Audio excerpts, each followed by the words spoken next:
My family skipped my wedding over religion. Now they are begging me for money. Have you ever stood at the happiest moment of your life and realized the people you loved most had turned their backs on you? Imagine walking down the aisle, your heart pounding, smiling at the person you love, and glancing over at the seats you reserve for your family, only to see them empty. Not late, not caught in traffic. Empty, because they chose not to come. That was my reality. My family decided my marriage was a sin, and they boycotted the most important day of my life. And now, years later, they're knocking on my door, asking for help. My name is Mark. I'm 42 now, but when all this started, I was 27. I grew up in a very religious household in the Midwest. My parents were strict. Church 3 times a week, no alcohol, no dancing, no dating outside our faith. They weren't bad people, just deeply devoted to their beliefs. I was the youngest of 4. My sisters followed the rules. Married young, had kids, never questioned anything. My brother became a pastor. And then there was me. I fell in love with Sarah. She wasn't from our church. She wasn't even from our denomination. To my parents, that was a betrayal. But to me, she was everything. Kind, smart, funny, patient. She stood by me when I left home at 19. She believed in me when no one else did. When I proposed, I was nervous about telling my family. But I thought surely, when they saw how happy she made me, they'd soften. I was wrong. I still remember the night I told them. We were sitting around the dinner table. I said, "Mom, Dad, I have some news. Sarah and I are getting married." The room went dead silent. My father put his fork down, looked me in the eyes, and said, "If you marry her, don't expect us to be there." I laughed, thinking he was joking. But my mom's eyes filled with tears. My sisters wouldn't look at me. My brother muttered something about living in sin. I tried to reason with them. She loves me. Isn't that what matters? Don't you want to meet her? Don't you want to know the woman I'm going to spend my life with? But my father shook his head. "Mark, marriage is holy. If it's not under God's will, it's not marriage. We cannot bless what we believe is wrong." I was crushed, but I thought, maybe they'll change their minds. Maybe on the day itself, they'll show up. Fast forward to my wedding day. I had reserved 2 whole rows just for my family. Sarah's side was full. Her parents, cousins, aunts, uncles, even her 90-year-old grandmother. Laughter, flowers, music. And on my side, empty seats. Not one of them came. When I walked down the aisle, people whispered. My best man leaned over and said, "Man, I'm so sorry." I smiled through it, but inside I was breaking. Sarah squeezed my hand at the altar and whispered, "We're making our own family now." That kept me standing. After the ceremony, I checked my phone. Nothing. No texts, no voicemails. Just silence. Months passed. Holidays came and went. No calls, no visits. I eventually stopped trying. Sarah and I built our own life.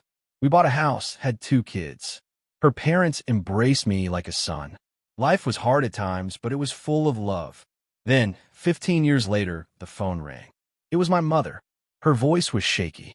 "Mark, we need help. Your father is sick. The bills are piling up. We don't know what to do." I froze. After all those years of silence, of rejection, suddenly they remembered I existed. Part of me wanted to hang up. Another part of me, the little boy who used to run around in that house, wanted to drive straight there.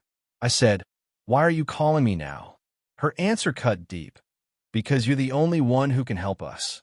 When I told Sarah, she looked me straight in the eye and said, "Mark, remember how they treated us. They abandoned you. They abandoned us. Are you ready to forgive that?" I didn't know. I wrestled with it for days. My brother and sisters still hadn't spoken to me. No apologies. No, we were wrong. Just demands. Then one night, I got a message from my sister. It said, "You owe them this. They're still your parents. Owe them." Did I owe the people who left me standing alone on the most important day of my life? Did I owe the people who never met their grandchildren because they couldn't accept my wife? I could feel anger boiling up like I hadn't felt in years. And that's when I realized the choice was mine. For once, the power wasn't in their hands. It was in mine. And what I decided to do next, well, it shocked every single member. I kept rereading that message from my sister. You owe them this. They're still your parents. The words echoed in my mind like a cruel joke. For years, I had begged them to just acknowledge my marriage, to acknowledge my kids, to give me even the smallest shred of acceptance. And they gave me nothing. Not even a phone call on my wedding day. Not even a happy birthday to their grandchildren. But now that they were drowning in medical bills, now that my father was too weak to work and my mother was overwhelmed, suddenly I was family again. I spent nights lying awake, staring at the ceiling while Sarah slept beside me. One night she rolled over and whispered, "Mark, I'll stand with you no matter what you decide. But please, don't let guilt make your choice for you." She was right. I wasn't the same boy who used to beg for my parents' approval. I was a man, a husband, a father of 2 teenagers who looked up to me. I had to think about what lesson they would see in all this. If I caved, what would it show them? That you can treat someone like dirt for years and then demand their help when it's convenient? The next day, my mother called again. Her voice was frantic. "Mark, please, the hospital bills are already in collections. Your father can't even afford his medication. Your sisters don't have enough money, and your brother said we should pray instead of asking for loans. We don't know what else to do." I could hear the desperation in her voice, but also something else, a tone that sounded like expectation. Like it was obvious I would swoop in and fix everything because I had a decent job and a steady income. I took a deep breath and said, "Mom, do you even realize what you're asking me? Do you remember my wedding day? Do you remember how not a single one of you showed up? Do you remember how you've never met my kids? Do you know how many Christmases, how many birthdays, how many Thanksgivings we spent alone because you chose to cut me off?" There was a long silence on the line. Then she said softly, "We did what we thought was right." We believed. Her voice cracked. But maybe we were wrong. It was the closest thing to an apology I had ever heard from her. But still, it wasn't enough. I told her I'd think about it and hung up. That night, I sat down with Sarah and the kids. I didn't hide the truth from them. I said, "Grandma and Grandpa need help. They're in trouble. But you need to understand, they're the reason we never spent holidays with that side of the family. They chose not to be part of our lives." My daughter, who was 15, looked me dead in the eyes and said, "Dad, if they didn't want us then, why do they get us now?" That cut right through me. Out of the mouths of children comes the truth we try so hard to avoid. The next weekend, I drove to my parents' house for the first time in over a decade. The driveway looked the same, the porch the same, even the old swing my dad built when I was little was still hanging. My heart raced as I knocked on the door. My mother answered.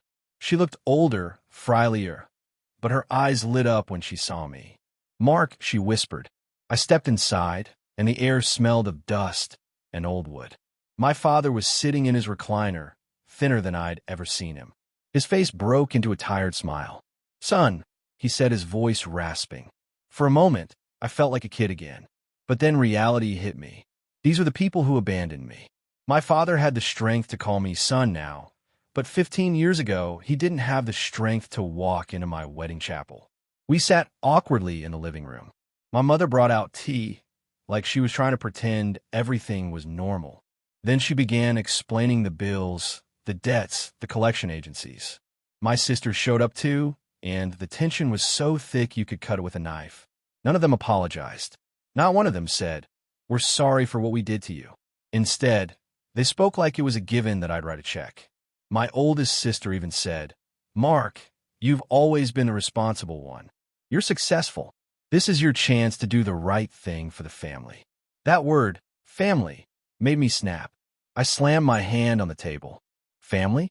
You mean the people who left me standing alone on the most important day of my life? You mean the people who never even met my children? Don't you dare use that word like it still means something. The room went silent. My brother tried to speak, but I cut him off. "No, you don't get to preach at me. You judged me. You condemned me. You erased me from your lives. And now you want me to save you?" My mother started crying. My father looked down at his hands. My sisters glared at me like I was betraying them. But for the first time in years, I felt powerful. I wasn't the boy begging for acceptance. I was a man holding them accountable. I stood up and said, "I will not pay for your mistakes. I built my life without you. I raised a family without you. And I will not let my children see me give everything to people who gave me nothing. As I turned to leave, my father whispered, "Please, son." I paused at the door. For a split second, I almost broke. But then I remembered standing at that altar, looking at empty seats, and I walked out. When I got home, Sarah hugged me and said, "I'm proud of you." My kids are proud too. And in that moment, I knew I had done the right thing. But the story didn't end there. Because a few weeks later, something happened that none of us expected. And that's when karma finally showed up at their doorstep. A few weeks after I left their house, life went back to our normal rhythm, or at least as normal as it could be after facing family betrayal. I focused on work, the kids' school, and Sarah. I convinced myself I'd done my part by drawing a line and refusing to be manipulated. But then the call started. At first, it was sporadic. My mother leaving messages like, "Mark, please think about helping us," but I didn't answer. My father's voice, shaky and hoarse, pleading, "Son, we're desperate." I ignored it all. I had a life to protect, and for once, my family's mistakes were not my responsibility. But then things took an unexpected turn. One morning, I got a call from the hospital. Not from my father, not from my mother, but from the social worker assigned to their case. "Mr. Thompson," she said, "I'm calling because your parents' bills haven't been paid. They're facing eviction, and the nursing services are threatening to cut off your father's care. We understand you're their son." I swallowed hard. She didn't know about the wedding. She didn't know about the years of rejection. But her words made my chest tighten. This was bigger than a simple confrontation. They were in real trouble, and ignoring it had real consequences. I drove past their house one evening, just to see if they were okay. The porch light was off. The swing was still there, empty. But then I noticed the mailbox stuffed with overdue notices, a notice of eviction leaning against the door. And suddenly, the reality of what they'd done and what they were about to face hit me with full force. It was tempting to feel satisfaction, almost poetic justice. But inside, I felt a strange mixture of anger, relief, and maybe, just maybe, pity. Then my brother appeared. He knocked on my door late one night. I almost didn't answer, but curiosity and a faint memory of childhood loyalty made me. He looked haggard, his clerical collar crooked. His eyes darted like he was afraid I would slam the door in his face. "Mark, we're desperate," he said. "We need money. Your parents can't manage the bills, and the hospital, we don't know what to do." I stared at him. I wanted to laugh, cry, scream, throw something at the wall. But instead, I calmly said, "Do you think I'm the same boy you judged? Do you think a single dollar erases years of rejection? Do you think your parents showing up now makes up for every holiday we spent alone, every birthday, every wedding you skipped?" He hesitated, then said, We didn't know how bad it would get. We thought we could manage. We were wrong." I could see he was sincere, at least a little. But sincerity didn't erase years of hurt. I shook my head. When I was 27, I begged for acceptance. I begged you to come to my wedding. I begged you to meet Sarah, my children. You all refused. And now you want me to swoop in and save you because you finally realize life can be hard. He nodded. We didn't think about that. I took a deep breath. I wanted to make a point they'd never forget. I said, "I will not give you money. I will not bail out your mistakes. I've spent years building a life without you. And I will not let my children see me give everything to people who gave me nothing." A few days later, the karma I had been waiting for began to unfold. I started hearing whispers from neighbors, from my father's old friends, even the church members he once led. Apparently, my parents had refused every help from the community, insisting they would not burden anyone. They turned down payment plans, declined charitable offers, and argued with anyone who tried to step in. Their stubbornness left them with mounting debts and eviction notices piling up faster than they could manage. Word reached me that the home they once adored, where I had spent my childhood, played on that same swing, celebrated birthdays, was now slated for foreclosure. My father's health had declined rapidly without proper care, and my mother's stress had become unbearable. And here's the ironic twist. None of my siblings could help because they, too, had ignored the warning signs. My brother had preached about morality and forgiveness. Yet when faced with real consequences, he was powerless. My sisters, who had once boasted about their pious lives and perfect families, were scrambling, realizing they had nothing to offer. Meanwhile, my life was untouched by disaster. Sarah and I continued building our home and raising our children. And for the first time, I felt free, truly free, from the expectations, judgments, and manipulations of a family that had rejected me. I knew I had made the right choice. Then came the moment that finally made me feel a sense of poetic justice. One afternoon, I received a certified letter. It was from the bank. The house my parents had clung to for decades was being repossessed. There was no way out. And more than that, they had burned bridges with the neighbors, with the church, with everyone who might have helped. The very people who had abandoned me, the people who had chosen dogma over family, were now alone, facing the consequences of their decisions. My siblings tried to come to me again after that, asking for advice, pleading for intervention. And I had a choice. I could continue to be drawn into their mess, or I could let life teach them the lesson they had avoided for years. I chose the latter. I said, I have nothing to give. I am done being your safety net.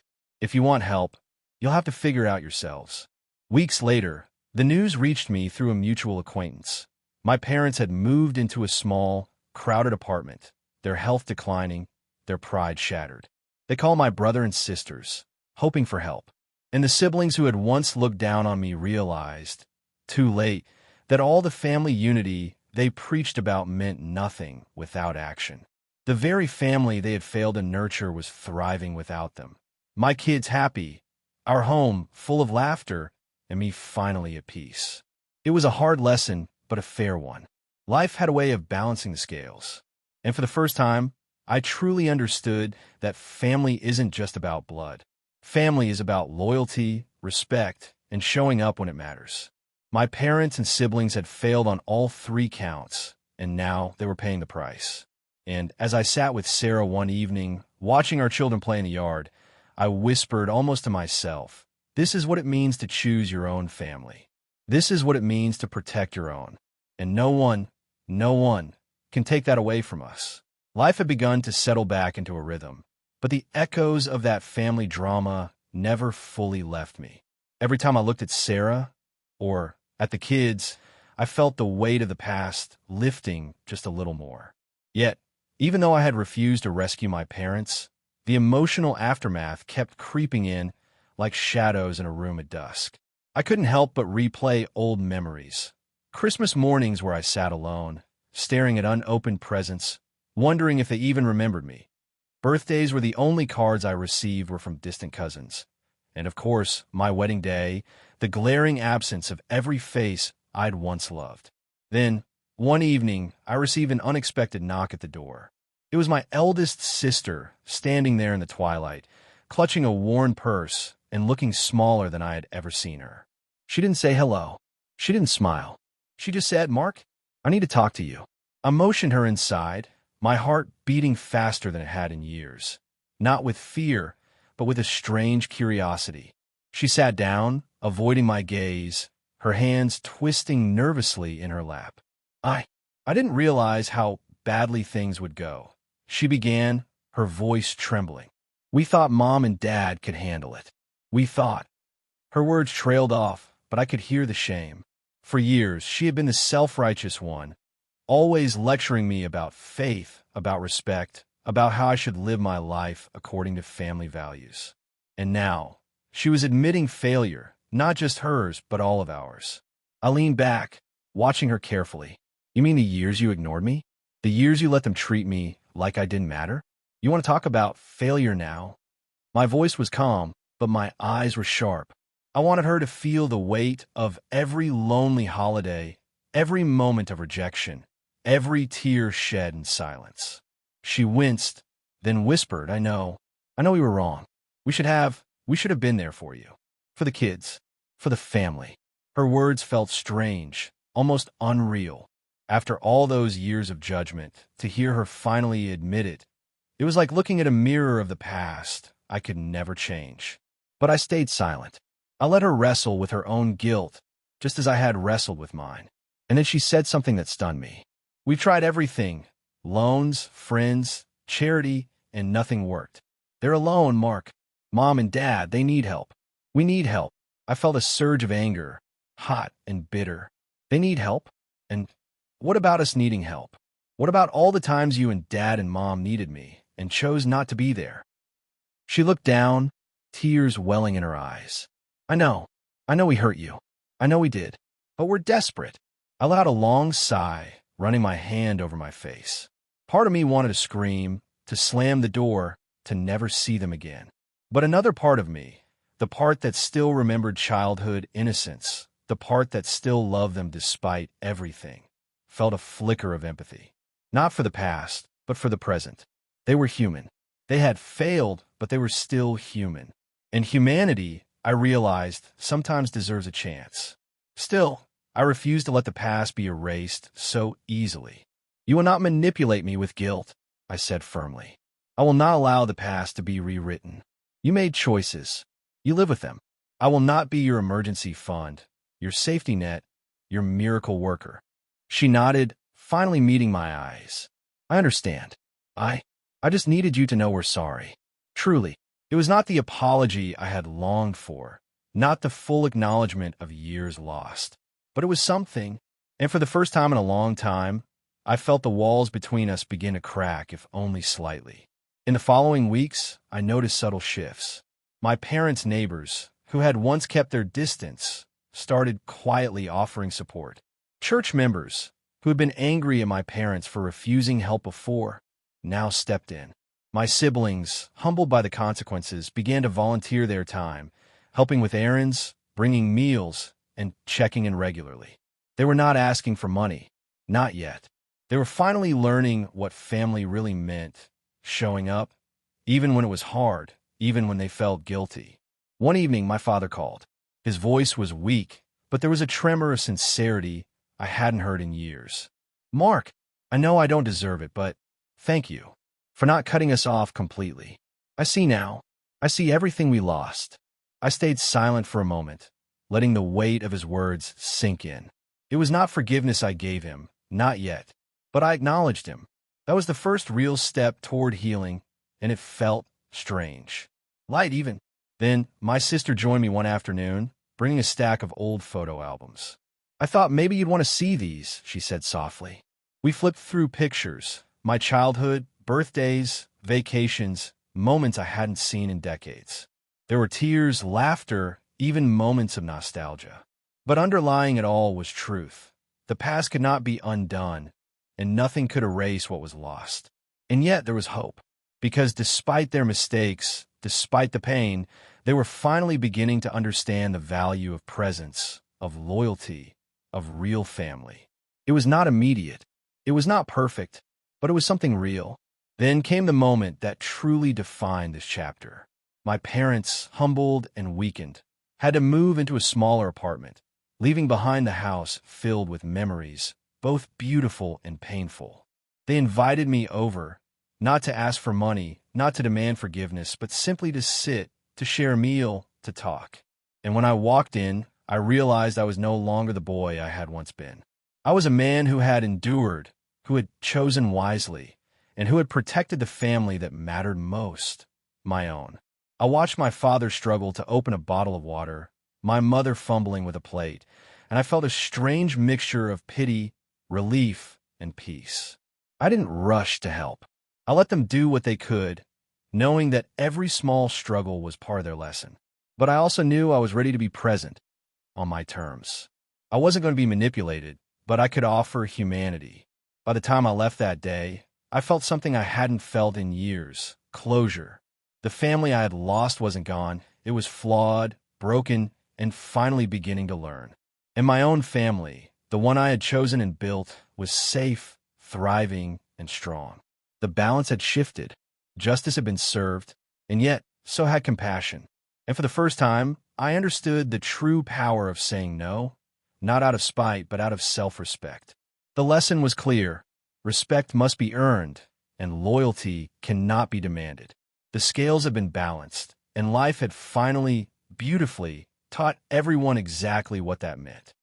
The following months were quiet, almost eerily so. Life had finally settled into a rhythm that felt natural and safe, like the first calm day after a storm. Sarah and I were busy with the children, school projects, soccer games, and weekend trips. Our home was filled with laughter, chatter, and the small, chaotic joys of family life. And yet, in the back of my mind, the shadow of my own parents' failures lingered. It wasn't bitterness anymore. It was simply awareness. I knew what had been, and I knew what would never be. Then, one afternoon, I received a call from my eldest sister. Her voice was quiet, hesitant. "Mark, I think we need to talk. About everything. About Mom and Dad, about us." I felt the familiar swell of emotion, but this time it was different. I was not anxious. I was not angry. I was curious to see if they had truly learned, if they had finally grasped the consequences of their choices. I agreed to meet her at a small cafe halfway between our houses. When I arrived, she was already there, sipping coffee and fidgeting with the cup. She looked older, more worn, but also more humble. She smiled briefly, almost shyly, and said, "Thank you for coming." We talked for hours. She spoke honestly about their struggles, the eviction, the bills, the quiet humiliation of depending on neighbors and community members who had once been overlooked. She admitted their stubbornness, their pride, and their repeated failures. "I know we've hurt you beyond repair," she said, "but we are finally starting to understand what it means to be a family. Not perfect, not always kind, but present."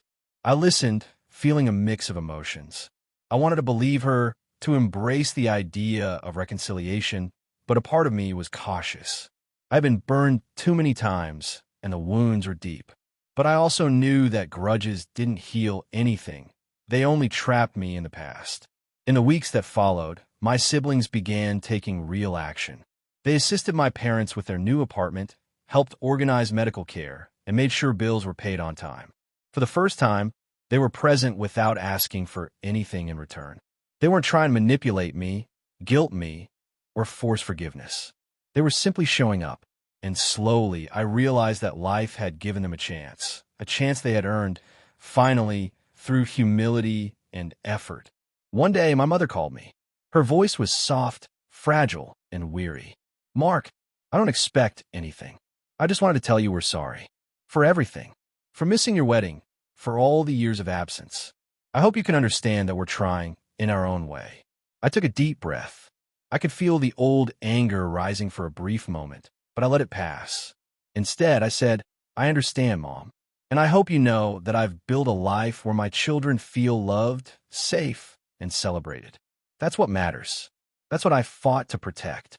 It wasn't a full reconciliation, not yet, but it was acknowledgement, and acknowledgement, I realized, is the first step toward true healing. I hadn't given them everything. I hadn't erased the past, but I had allowed space for growth.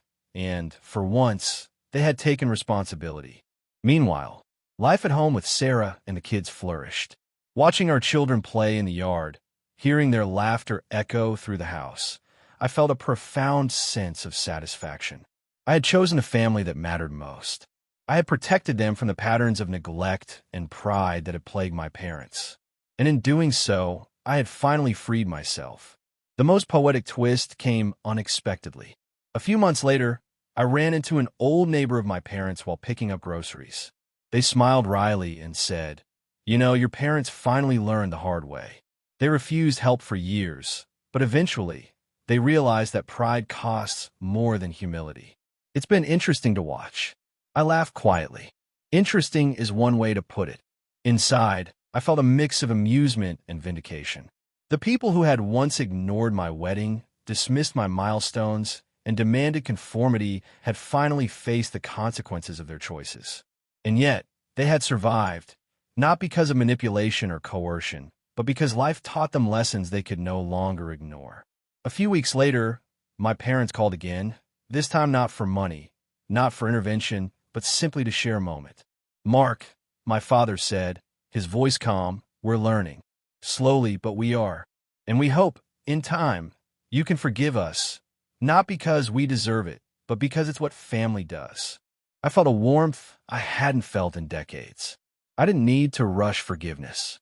I didn't need to erase the past. But I could offer understanding, the kind that protects my children, my marriage, and my peace. And that, in itself, was enough. In the end, I realized the moral of this story wasn't just about family or money. It was about choice, about the courage to say no when others would use your love as leverage, about the wisdom to protect your own, even in the face of guilt or pressure, and about the power of letting life teach lessons, sometimes harshly, sometimes slowly, but always fairly. By the time the year ended, my parents had stabilized. Their pride remained slightly battered, but their lives were manageable. My siblings were humbled, genuinely present, and learning what it meant to be loyal. And I was finally free from the weight of unearned obligation, free to enjoy the family I had built and chosen with intention. As I watched Sarah tuck our children into bed one night, I whispered to myself, "This is justice. This is life's balance. And most importantly, this is peace." And that peace, that hard-won, quiet, joyful peace, is what I had fought for all along. It wasn't about revenge. It wasn't about money or recognition. It was about protecting what truly matters: love, respect, and the family you choose to nurture. Life had finally balanced the scales, and I could sleep knowing that the lesson had been learned. The family I loved was safe, and justice, silent but unmistakable, had been served.